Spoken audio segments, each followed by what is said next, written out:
सभी को trick centre की ओर से गुड इवनिंग। आज का क्वेश्चन कोड है TRN 29 कोड है। सवाल नंबर 1 से चलेंगे। सवाल नंबर 1 का आता है कि एक थैली में 2 रुपया है और 1 रुपया वाला है और 50 पैसा वाला है। अब इसका कहता है मूल्य का अनुपात दिया है।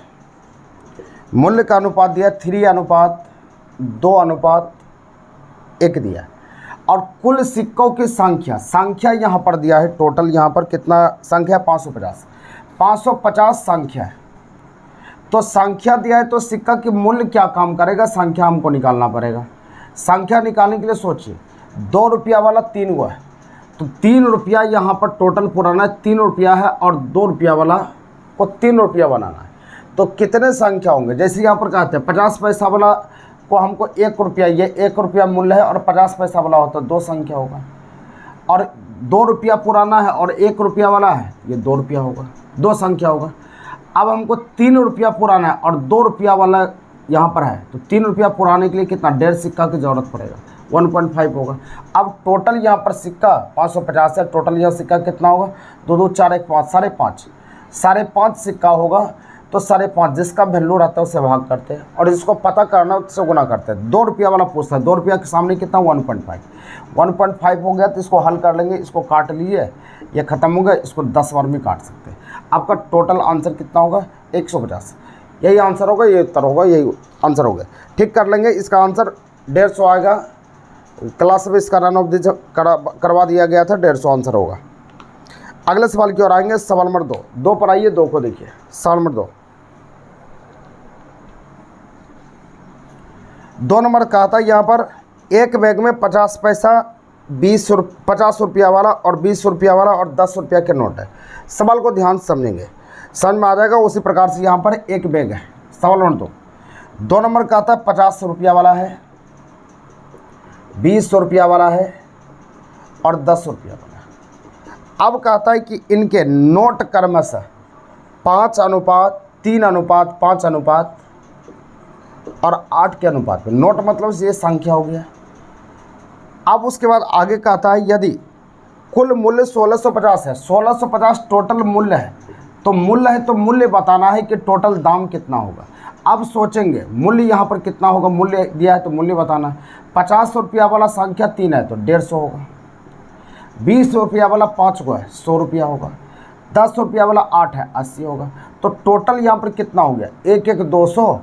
अब 200 यहाँ 80 हो जाएगा तो 280 और 50 तो 280 और 50 हो जाएगा 330 हो जाएगा। तो 330 हम यहाँ लिख दिए। अब उसके बाद यहाँ पर कहता है तो उसमें से 20 रुपया के नोट कितने हैं। तो 20 रुपया के नोट 20 रुपया के सामने कितने हैं 100 है, 100 से गुना कर दिए। बस इसी को हल करेंगे, आपका आंसर हो जाएगा। इसको 5 बार में काट सकते हैं। उत्तर हो गया 500। ये उत्तर हो जाएगा 500, ये आंसर हो गया 500।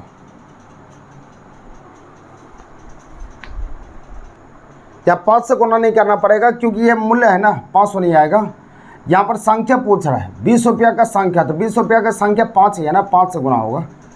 5 से गुना होगा तो अब आपका आंसर क्या होगा 25 आंसर होगा। ये 25 संख्या होगा। 100 से गुना नहीं होगा, 100 तो मूल्य है आपका। संख्या यहाँ 5 है ना, 5 से गुना कर। अगर पूछता 50 रुपया वाला 3 से गुना होता, 10 रुपया वाला 8 से गुना होता। संख्या तो ऊपर दिया है, समझ में आ गया होगा। चलिए आगे बढ़िए। सवाल नंबर 3 पर आइए। 3 को देखते हैं। सोना के मूल्य उसके भार के वर्ग के समानुपाती है।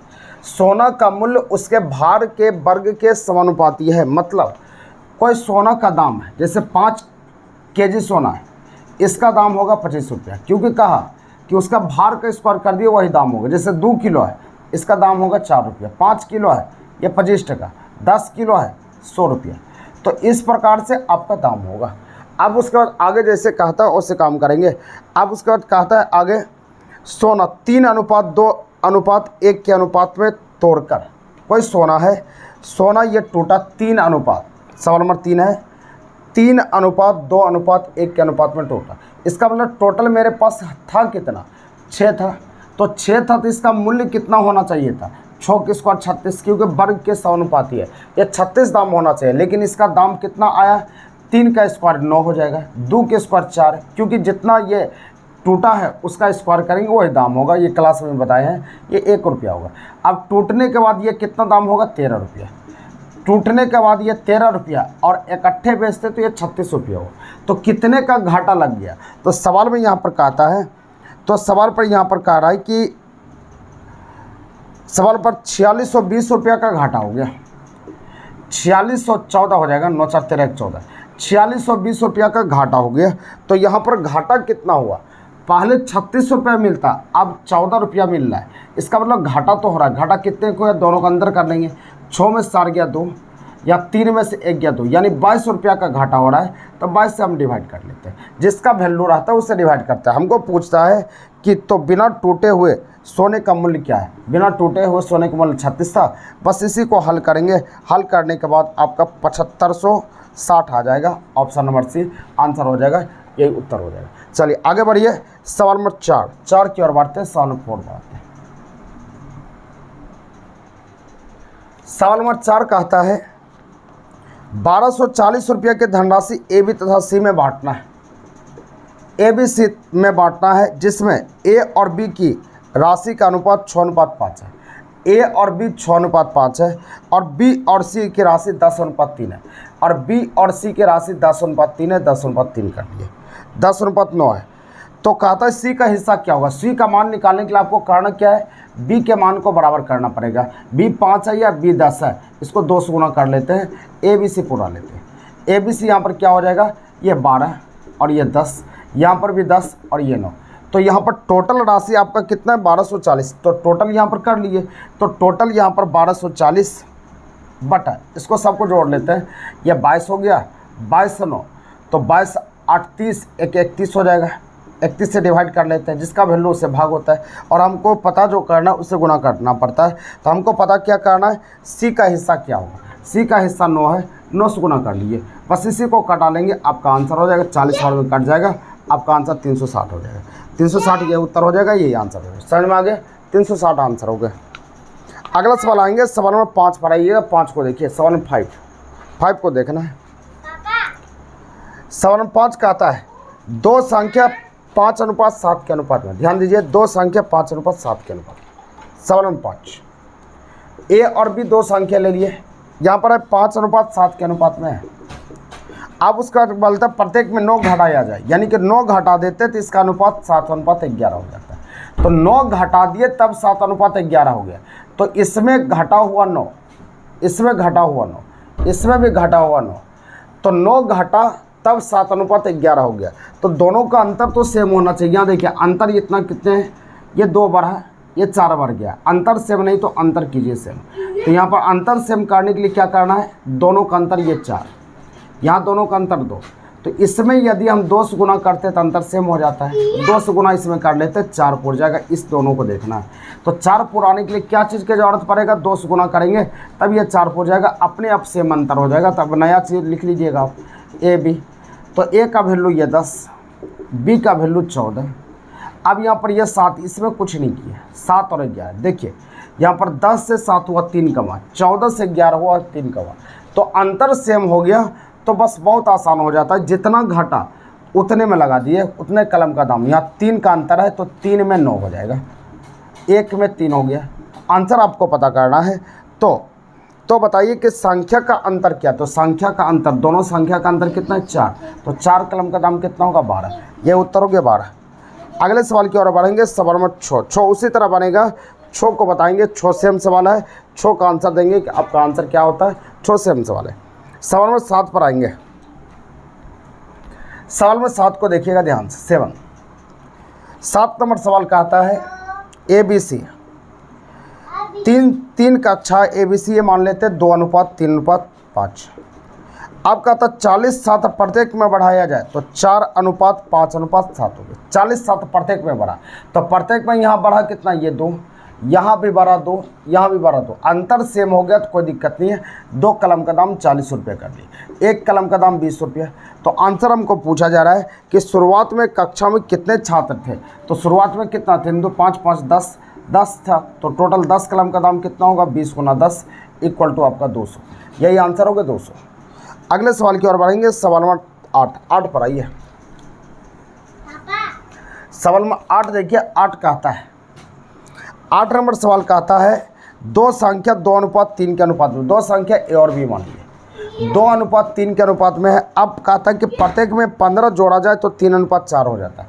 प्रत्येक में 15 जोड़ दिए तो 3:4 हो गए। देखिए यहाँ बढ़ गया 1, यहाँ पर भी बढ़ गया 1, तो 1 में 15 कर लिए, तो 1 में 15 हो गया। तो आपको पूछा जा रहा है दोनों संख्या का योग है, दोनों के योग यानी कि 3 2 5, 5 कलम का दाम कितना होगा 15 5 75, यही 75 आपका आंसर हो गया, ये उत्तर हो गया। सेम रहेगा तो कोई दिक्कत नहीं है, आप लगा लीजिए कलम का दाम आंसर हो जाएगा। अगले सवाल की ओर बढ़ते हैं। सवाल नंबर 9 तो बन गया होगा, 9 बता चुके हैं, 10वीं बनाने की ज़रूरत नहीं है। 11 पर चलते, 11 भी ऐसे बनाने की ज़रूरत नहीं है, 11 हम बना देते हैं आप सबके लिए, जो नहीं बनाए वो सीख लीजिए, क्योंकि ये सब सारा चीज़ हम बता चुके हैं। यह बराबर रहता है A अनुपात B अनुपात C करने के लिए बटा करना पड़ता है 1/4 अनुपात 1/6 अनुपात 1/5। एलसीएम आप निकाल के गुना कर दिए, 60 हो जाएगा, 60 से गुना कर लेते हैं, 60 से सब में गुना कर लेते हैं, 60 से इसमें गुना कर लेते, ये 15 अनुपात 10 अनुपात ये 12, बस ये आंसर 15 10 12 आंसर हो जाएगा। चलिए आगे बढ़िएगा। अगला 12 नंबर सवाल, हालांकि क्लास में बताया गया है फिर भी हम बना देते हैं। सोना पानी से 19 गुना भारी है, सोना पानी से 19 गुना भारी। सवाल नंबर 12, सोना पानी से 19 गुना भारी है, उसका तांबा पानी से 9 गुना भारी है, मिश्र धातु पानी से 15 गुना भारी है। इसको लिखने के बाद क्या बोले हैं, कोना कोनी घटा लीजिए, ये 4 हो जाएगा और यहाँ पर आपका 6 हो जाएगा, 3:2, बस आंसर हो गया। बस लिखना है, आंसर लिखना है।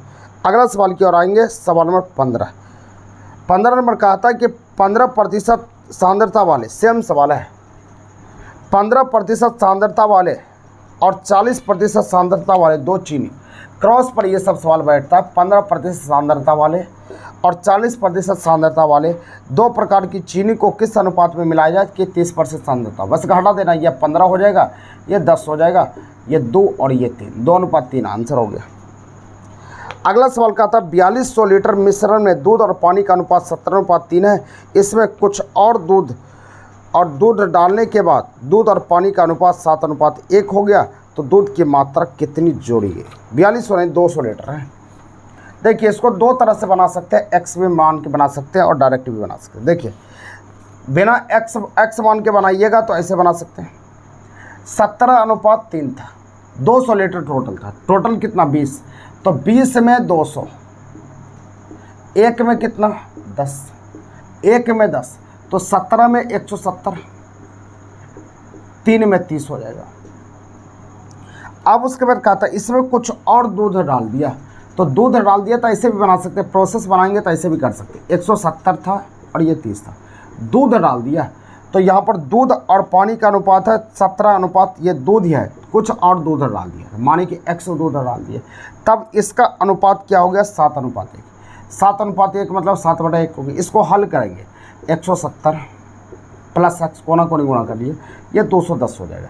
तो x बराबर क्या होगा आपका 70 30 40, तो यानी 40 लीटर दूध और डाला गया, ये आंसर होगा। लेकिन अगर आप बिना प्रोसेस का बनाना चाहते थे ऐसे बना लीजिए।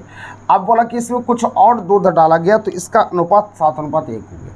देखिए दूध ये है और ये पानी है, तो दूध डाल दिया तो दूध में अनुपात का वैल्यू अलग होगा, लेकिन पानी को हम कुछ नहीं किए हैं, तो पानी का अनुपात तो सेम होना चाहिए, तो सेम होना चाहिए। 3 है तो ये भी 3 होना चाहिए, 3 नहीं है तो 3 से गुना कर लेते हैं, 3 से यहाँ पर भी गुना कर लेते हैं, 3 से गुना कर लिए, तो अब गुना करने के बाद ये 30 है तो ये 30 रहेगा, यानी 3 में 30 रहेगा, लेकिन ये हो गया 21, 3 में 30 तो 1 में 10, तो 1 में 10 हो गया, तो 21 में कितना होगा 210 होगा, यानी कि अब दूध की मात्रा 210 हो गया। तो कितने की वृद्धि हो गया, तो आप देखते हैं 40 की वृद्धि हो गया, ये आंसर 40 हो गया। ऐसे भी बना सकते हैं, आपकी इच्छा जो करना है कर सकते हैं। चलिए आगे सवाल आइएगा, सवाल नंबर 15 की ओर आइए।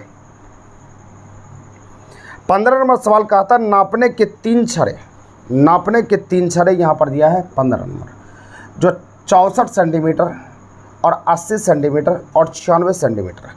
अब कहा था यहाँ पर, अब इसको करने के बाद कहता है कि इनमें से कोई भी छड़ का प्रयोग करके कम से कम किस लंबाई का कपड़ा पूर्ण रूप से नापा जा सकता है। इस तरह के सवाल में एलसीएम निकालना है। एलसीएम आप निकालिए, एलसीएम निकालिएगा 960 हो जाए, लघुत्तम समावर्तक निकालना है 960, लेकिन यह सेंटीमीटर में है, तो मीटर में कन्वर्ट करने के लिए 100 से डिवाइड करते हैं, ये 0 0 खत्म हो जाएगा, 9.6 बस ये आपका आंसर होगा, ये उत्तर होगा। 9.6 मीटर का कपड़ा, या 0 डाल सकते हैं, ये नाप सकते हैं। इस तरह के सवाल में एलसीएम निकालना पड़ता है और कुछ करना नहीं पड़ता है। सवाल नंबर 16 पर आएंगे। 16 नंबर कहता है कि यहाँ पर अमित, सुजीत और नीति ने एक वृत्ताकार रास्ते के इर्द गिर्द दौड़ना आरंभ किया और 18 सेकंड और 24 सेकंड और 32 सेकंड के अंतराल पर वो एक चक्कर लगाता है, तो वो कितने समय में प्रारंभिक बिंदु पर मिलेगी। मतलब कहता है एक चक्कर लगाए तो 18 सेकंड लिया, फिर ये 14 सेकंड लिया, तो ये 32 सेकंड लिया, फिर तो कितने समय के अंतराल पर वो मिलेगी। इस तरह के सवाल में लघुत्तम समावर्तक सिर्फ निकाल लीजिए, आपका आंसर हो जाएगा 288। बस आंसर हो गया, इसको हल करेंगे 288 आंसर हो गया, और कुछ करना नहीं है। चलिए अगले सवाल की ओर आएंगे। सवाल नंबर 17 पर आइए। सवाल का टाइप याद रखिएगा तो फिर मजा आ जाएगा आपको। सवाल नंबर 17 कहता है, 17 नंबर कहता है आवागमन सूचक बत्तियाँ। आवागमन सूचक बत्तियाँ यहाँ पर है और विभिन्न चौराहे पर 48 सेकंड के अंतराल पर, 72 सेकंड के अंतराल पर और 108 सेकंड के अंतराल पर बदलती है। यदि वे 8:20 और 00 सेकंड पर बदली गई है, तो फिर दोबारा कितने बजे बदली गई। तो इस तरह के सवाल के लिए एलसीएम निकालना है। एलसीएम निकालिएगा आप इसका, तो 432 आ जाएगा। हल कर सकते हैं। तो आप सोचिए 1 मिनट में 60 सेकंड, तो 1 मिनट में 60 सेकंड हो गया, तो यहाँ पर आप 432 में, तो 432 के लिए क्या करेंगे, 1 मिनट में 60 सेकंड, तो 7 मिनट में कितना होगा, तो 7 मिनट में ये ख़त्म हो जाएगा 420 सेकंड, यानी 420 सेकंड के लिए 7 मिनट हो गया, तो 7 मिनट इसमें ऐड कर लेते हैं। तो 420 या 432 ये बचा है, तो बचा है फिर कितना बच गया, तो 12 सेकंड। 12 सेकंड सेकंड में जोड़ लिए, ये मिनट हो गया, तो 8:27 मिनट और 12 सेकंड आंसर हो गया। इतना ही काम गाढ़ा आंसर हो गया। अगले सवाल की ओर आइएगा। एक दो बार सवाल को देखिएगा आराम से, तो फिर समझ में आ जाएगा। सवाल नंबर 18 पर आएंगे। 18 को देखिए।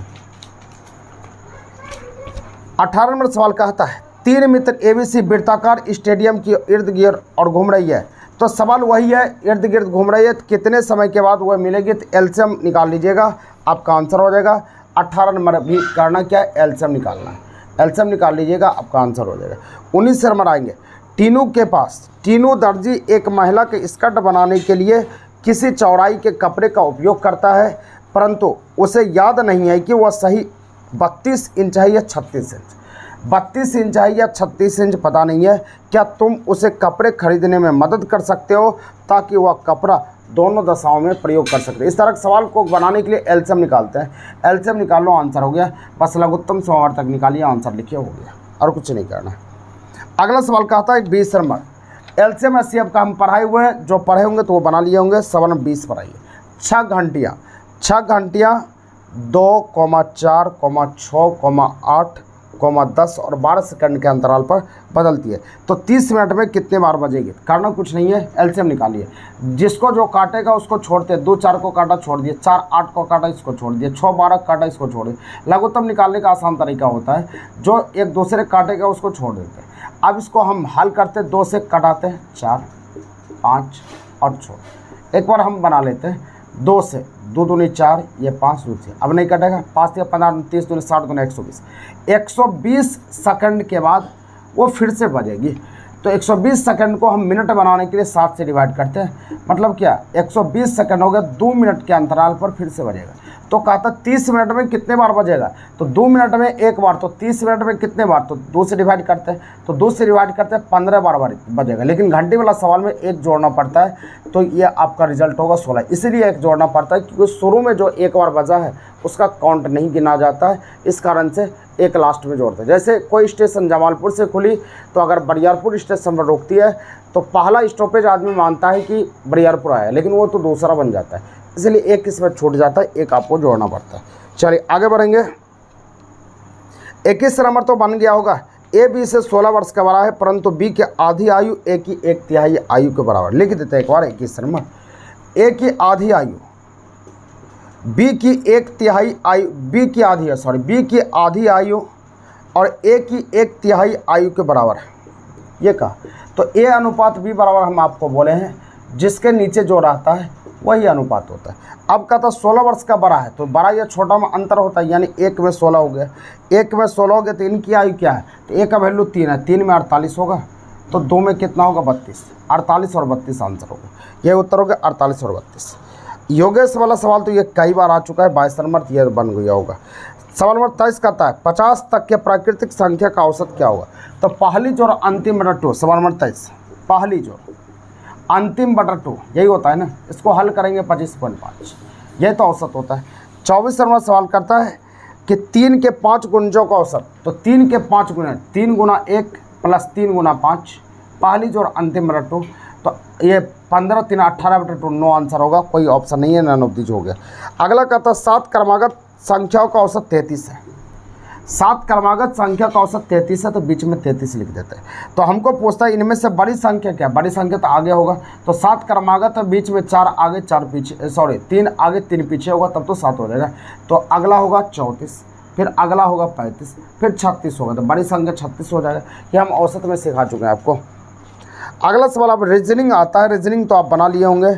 LOSE एक आध सवाल हम बना देते हैं, जो नहीं जानते उसका बना सकते हैं। सबसे पहले रीजनिंग अगर दिमाग काम नहीं करे तो उसका नंबर लिख लीजिए आप। लॉस को लिखा गया MQVI। देखिए L का नंबर 12, O का नंबर 15, 19, 5, 13, 17, 21 और 4। देखिए 12 से ये 13 हो गया 1 प्लस, 15 से 17 हुआ 2 प्लस, 19 से 21 हो गया तो 3 प्लस, और 5 से 6 हो गया, 5 से यहाँ पर 6 हो रहा है, तो 5 से 6 हो रहा है तो फिर 1 प्लस हुआ, मतलब 1 2 3 फिर 1 2 3 चल रहा है। तो हमको लिखना क्या है GAIN। तो यहाँ पर 1 2 3 और 1 इस तरह से बढ़ रहा है। अब बढ़ा देना 7 1 8 H हो जाएगा। 1 1 1 2 1 इसका लेटर होता है, 2 जोड़ना है, माथा पर लिख देना जैसे बढ़ा है। 1 2 3 तीसरा लेटर से, 9 3 12 12वां लेटर L, और 14 1 15 15वां लेटर O। तो बस यही आंसर HCLS दिया है, HCLO होगा इसका आंसर, HCLO कोई नहीं है, नन ऑफ दिस हो जाए। देखिए यहाँ पर आपको E का नंबर 5 और यहाँ पर FIN, सॉरी I है नहीं है, I का नंबर 9, तब हो जाएगा। देख लीजिए 5 से ये 9 हो गया, 4 बढ़ाना सीरियल वाइज बढ़ना है, तो यहाँ पर 4 कर लीजिए आप, 14 4 18, 18वां लेटर R हो जाएगा। तो ठीक है HCL और S है यहाँ पर ना, फिर भी तो नन ऑफ दे जा रहा है, तो आपको लिखना GAIN। तो यहाँ पर बढ़ा 1 2 3 4, 1 बढ़ा 7 1 8, ठीक है, यहाँ पर 2 बढ़ा, इसमें 3 बढ़ा, इसमें 4 बढ़ा, तो ये N का नंबर 14 होता है, 14 4 18 आड़े होगा, ठीक है, लास्ट में आ रहा है। हाँ ऑप्शन नंबर ये तो आपका C नंबर मिल रहा है, 4 नंबर मिल रहा है। उसी तरह 27 बना लेंगे, 28 भी हो जाएगा, खोज के बनाना है कैसे बनना है नहीं बनना है, 29 भी हो जाएगा, 31 तक आपका काम हो जाएगा। 32 नंबर से हम बोलते जाते हैं, जिस प्रकार वर्ग का संबंध घन से है उसी प्रकार वृत्त का संबंध कैसे है। वर्ग एक तरह का घनाकार का आकृति से बना सकते हैं, वर्ग को हम जोड़ के घन बना सकते हैं। उसी तरह से हमको बोलता है कि वृत्त कैसा होता है, गोलाकार का गोला हो गया। जिस प्रकार गिलास खाली है उसी प्रकार सीट क्या होता है, सीट रिक्त होता है। रिक्त मतलब क्या, खाली, जब खाली होता है तो उसको गिलास में खाली, और सीट रिक्त होता है, रिक्त डाल दिए। जिस प्रकार ईंट का संबंध दीवार से, ईंट को जोड़कर दीवार बनाते, बहुत दीवार बन जाता है, उसी प्रकार पेड़ को जोड़कर क्या बनता है, जंगल, इसलिए जंगल आंसर हो जाएगा। अगला सवाल का आता है 36 नंबर, जिस प्रकार जूल का संबंध ऊर्जा से उसी प्रकार पास्कल का संबंध दबाव से। ये तो फिजिक्स से है, ये जानते होंगे। जिस प्रकार गर्दन में टाई होता है उसी प्रकार कमर में बेल्ट होता है, बेल्ट आंसर हो गया। जिस प्रकार कॉलेज का संबंध विद्यार्थी, कॉलेज में विद्यार्थी होता है, उसी प्रकार अस्पताल में रोगी होता है, रोगी को डालना है। उसके आगे कहा था जिस प्रकार कैमरा का संबंध फिल्म से होता है उसी प्रकार आँख का संबंध रेटिना से होता है। कैमरा में एक छोटा सा रहता है, उसी तरह यहाँ पर रेटिना मारना है। 40 नंबर तो ये गिनने वाला, आगे पीछे गिनिए, इसमें कोई दिक्कत नहीं। 41 भी गिन सकते हैं, 42 में आपका जोड़ घटाव है। आगे आपका 43 पर आते हैं, आगे 43 को देखते हैं। 43 होगा आपसे, 44 भी आगे बना सकते हैं, 44 से एक सवाल बना देते हैं हम, क्योंकि इस पर आपको दिमाग लगाना, रीजनिंग में टाइम नहीं लगता है, रीजनिंग आप बना सकते हैं। यहाँ पर सवाल 44 का आता है, DILGLOJOR। तो यहाँ पर क्या था व्हाट, देखिए D यहाँ पर है, D से G हुआ, तो यहाँ पर D का नंबर 4, यहाँ पर 7, 3 बढ़ा, फिर यहाँ पर 3 बढ़ा, ये 10 होता है, 3 3 बढ़ा, तो 10 3 13, 13वां लेटर एम हो जाएगा। यहाँ पर देखिए 9, 9 3 12, 12 3 15, 15 3 18, आर हो जाएगा। यहाँ पर एल, एल 12 3 15, 15 3 18, 18 3 21, यू हो जाएगा एम आर यू। यही आंसर हो गया एम आर यू। इसी प्रकार से आगे 45 बना लेंगे, 46 हो जाएगा। हम चलते 48, 48 पर। 48 नंबर का आता है सभी कान नाखून है, कान, कान हो गया ऊपर से नाखून, सभी कान नाखून है, सभी कान नाखून है, सभी कान आंखें है, सभी नाखून है ना। 48 नंबर सवाल यहाँ पर कह रहा है सभी नाखून, ये नाखून हम कर लिए, ऊपर से सभी नाखून कान है, कान डाल दिए, सभी कुछ कान आंखें, कान आंखें, ऐसे होगा। तो पहला बोलता है सभी कान नाखून है, क्या सभी कान नाखून है, कान को नाखून के अंदर होना चाहिए, लेकिन ऐसा नहीं है, गलत हो गया। कुछ आंखें नाखून है, आंखें और नाखून में कट नहीं रहा है, इसलिए दोनों गलत हो जाएगा, दोनों खत्म कहानी। अगला सवाल कहता है 49 नंबर कहता है सभी पुस्तकें झाड़ियाँ, सभी पुस्तक, झाड़ी है तो झाड़ी ऊपर से हो गई। उसका फिर कहता है सभी वृक्ष झाड़ी है, तो सभी वृक्ष झाड़ी है तो झाड़ी के अंदर भी वृक्ष होगा। देखिए थोड़ा सा इसको ध्यान रखिएगा, इसमें उल्टा दिया गया है, इसको हम फिगर अच्छे से बना देते हैं, नहीं तो फिर समझ में नहीं आएगा। सवाल नंबर 49 यहाँ पर कहता है